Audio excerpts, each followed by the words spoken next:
Assalamualaikum warahmatullahi wabarakatuh. Berjumpa lagi dengan channel Belajar Geografi. Untuk kali ini akan kita sampaikan tentang sistem informasi geografi kaitannya dengan pandemi COVID-19. Apakah ada kaitan antara sistem informasi geografi dengan COVID-19? Mari kita saksikan berikut ini.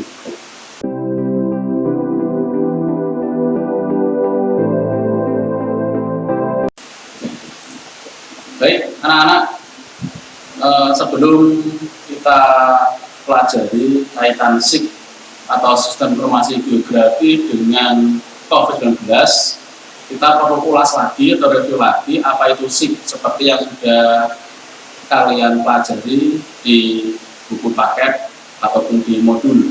Baik, kita ulas lagi tentang SIG. Apa itu SIG? Pengertian SIG pada umumnya itu ada beberapa macam pengertian dari pakar, dan pada intinya adalah sistem informasi geografi adalah sebuah sistem untuk pengelolaan, penyimpanan, pemrosesan, analisis, dan penayangan atau display data terkait dengan permukaan bumi. Sistem tersebut untuk dapat beroperasi membutuhkan perangkat keras, hardware, perangkat lunak, software, juga manusia yang mengoperasikannya.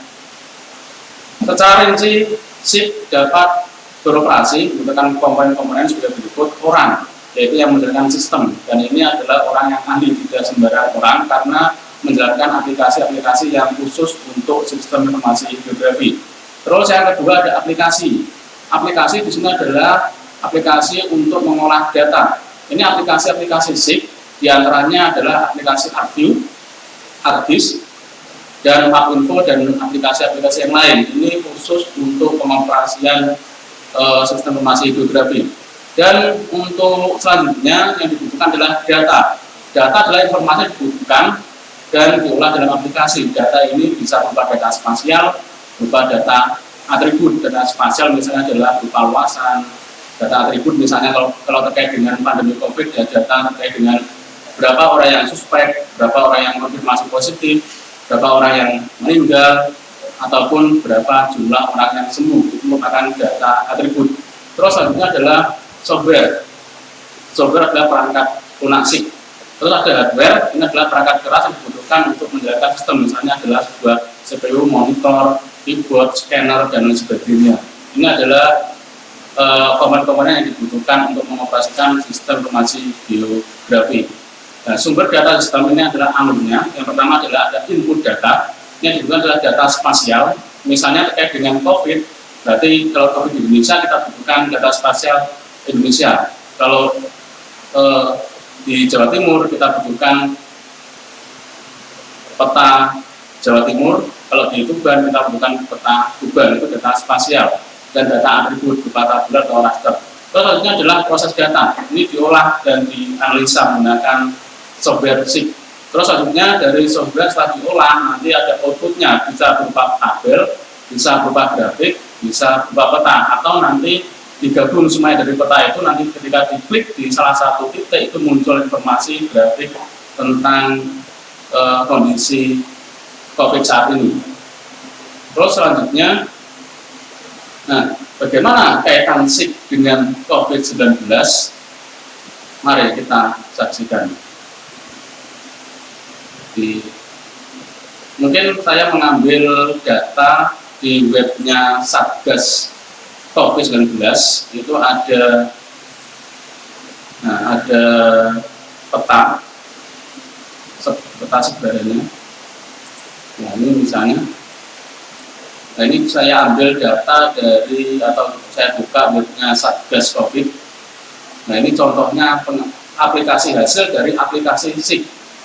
Nah, ini misalnya adalah data spasial, dari data spasialnya. Terus ada data atribut yang dimasukkan.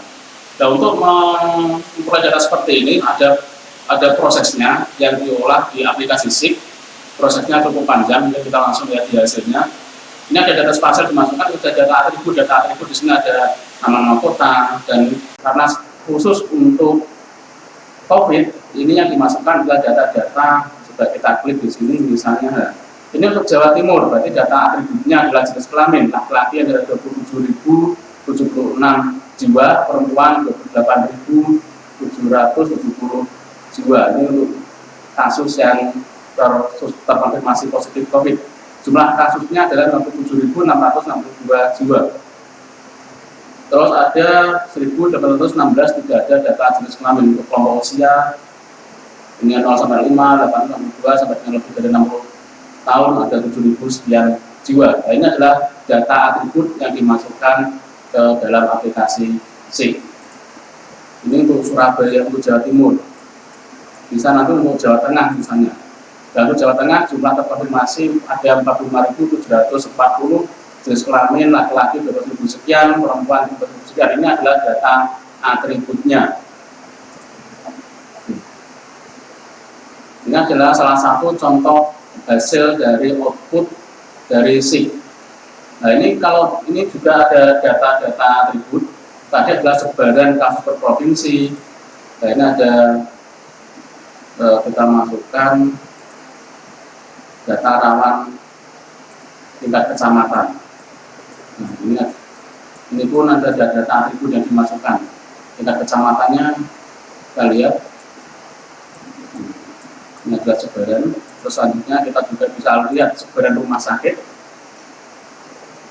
Untuk sebaran rumah sakit ini juga sangat bermanfaat sekali. Misalnya di suatu daerah ada terkonfirmasi positif dan harus dirujuk di rumah sakit rujukan mana, itu kita bisa lihat sebaran rumah sakit rujukan untuk penanganan kasus COVID.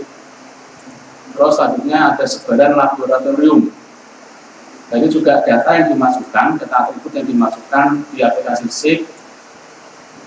Nah, ini misalnya laboratoriumnya di mana, Jawa Timur, ada di Surabaya, ada di Malang. Ini untuk laboratorium COVID. Seperti ini. Oke, ini adalah peta sebaran laboratorium atau peta sebaran kasus COVID di Indonesia. Terus selanjutnya, selain kita bisa melihat peta sebaran COVID, ini ada total Indonesia 488.000 terkonfirmasi, saat ini masih tersisa 4.792 kasus. Nah, selain peta sebaran kasus per provinsi, kita juga bisa melihat ini perkembangan konfirmasi, juga ada nanti peta, kita lihat ada peta resikonya.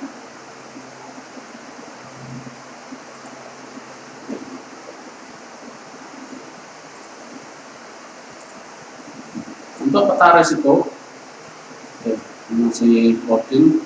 Untuk peta zona resiko ini juga sangat bermanfaat sekali. Kalau tadi kita saksikan ada peta sebaran, itu adalah manfaatnya, misalnya kita bisa mengetahui jumlah terkonfirmasi di Indonesia itu berapa, terus masing-masing provinsi itu berapa yang sudah sembuh, yang meninggal berapa, termasuk tadi kita juga bisa mengetahui sebaran rumah sakit, juga bisa mengetahui laboratorium di rumah sakit, laboratorium di Indonesia itu tersebar di mana.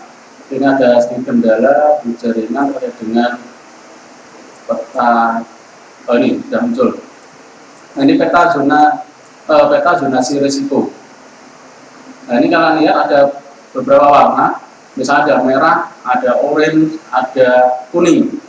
Untuk merah, nah ini kita tinggal lihat, ini ternyata di Kutai Timur, Kalimantan Timur. Ini juga termasuk aplikasi SIG. Ada data spasialnya adalah luasan wilayah Kalimantan Timur, Kabupaten Kutai Timur, dan data atributnya adalah di sini kita bisa lihat. Nah, jadi ini adalah zona merah. Terus kita lihat di sini ada Jawa Timur, Tuban, ada Lamongan, dan ini Tuban masih oranye. Oke, dan ini yang merah dan Lumajang ini adalah peta zonasi risiko yang bisa berubah setiap saat tergantung situasi terkini dari kasus COVID-19. Ini adalah contoh dari aplikasi SIG. Jadi juga termasuk data-data atributnya, risiko tinggi, sedang, rendah, dan seterusnya, termasuk ini ada persentasenya. Dan misalnya Sumatera Utara, kota-kota dan seterusnya, ini juga data-data atribut yang dimasukkan di dalam aplikasi SIG.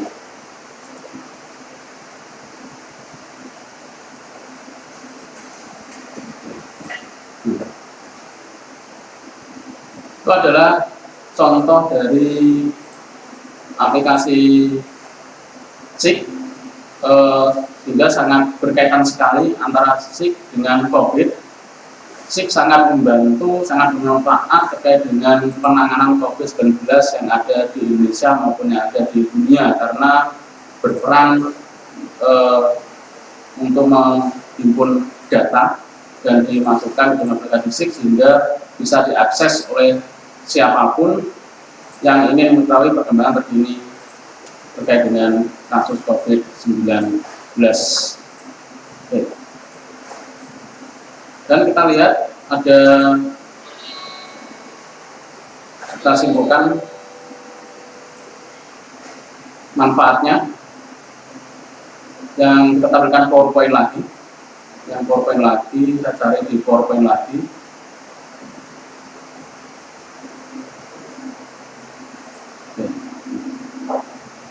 Menggunakan PowerPoint lagi. Bagaimana kaitan SIG dengan COVID? Nah, tadi kita sudah menyaksikan hasil output dari SIG. Nah, mari kita lihat dulu. Dari hasil SIG tadi kita bisa simpulkan, di antaranya manfaat SIG adalah menyediakan informasi tentang penyebaran virus secara update, di mana SIG dapat dimanfaatkan untuk mengevaluasi kualitas, efektivitas, dan aksesibilitas layanan penanganan penyebaran virus bagi kesehatan masyarakat. Misalnya LAPAN berkoordinasi dengan gugus tugas atau satgas untuk mengkaji kebutuhan info geospasial berbasis penggunaan jauh yang bisa diintegrasikan dengan data yang sudah ada. Terdiri dari pembaruan data kasus pasien corona di Indonesia, lokasi laboratorium tadi sudah kita lihat, rumah sakit rujukan, Kementerian Kesehatan, distribusi positif virus corona tadi juga kita sudah lihat, mobilitas infrastrukturnya seperti apa sehingga dapat dievaluasi kesesuaian antara jumlah masyarakat dengan sarana pelayanan kesehatan yang ada, serta mengawasi dan menganalisis penyebaran virus yang tinggi. Tadi kita lihat ada zona-zona, mana yang zona merah, mana yang zona orange, mana yang zona kuning. Itu kita bisa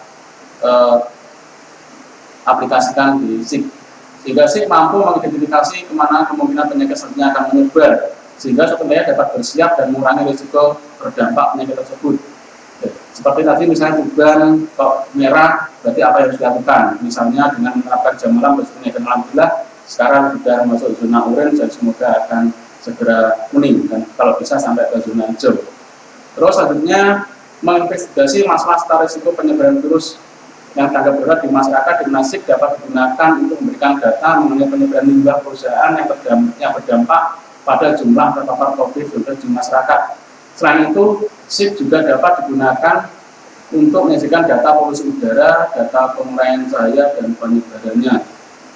Memonitor status kesehatan masyarakat dan memetakan kelompok masyarakat di suatu wilayah berdasarkan status kesehatan tertentu, misalnya status kehamilan atau status gizi buruk. Nah, ini harus diperoleh data-data atribut seperti kehamilan dan gizi buruk.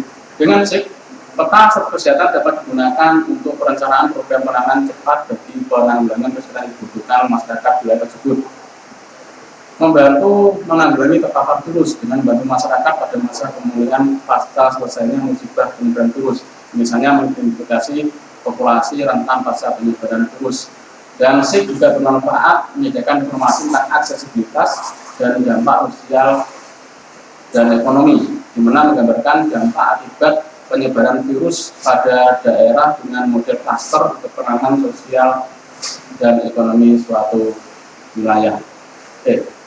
Demikian setelah kita saksikan peta atau hasil dari SIG, tadi peta persebaran yang kita peroleh dari Satgas COVID-19 dan kita simpulkan beberapa kaitannya, sehingga SIG itu sangat bermanfaat sekali, sangat terkait dengan COVID, bisa sangat bermanfaat dalam membantu memberikan informasi kepada masyarakat dengan COVID-19. Itu anak-anak yang saya sampaikan terkait dengan SIG dan COVID-19. Nanti di kelas nanti kita coba lebih eksplor lebih lanjut tentang sistem informasi geografi, tentang pengolahan datanya. Demikian yang saya sampaikan, semoga bermanfaat bagi saya dan juga bagi kalian, dan kita akan bertemu lagi di channel belajar geografi selanjutnya. Terima kasih. Assalamualaikum warahmatullahi wabarakatuh.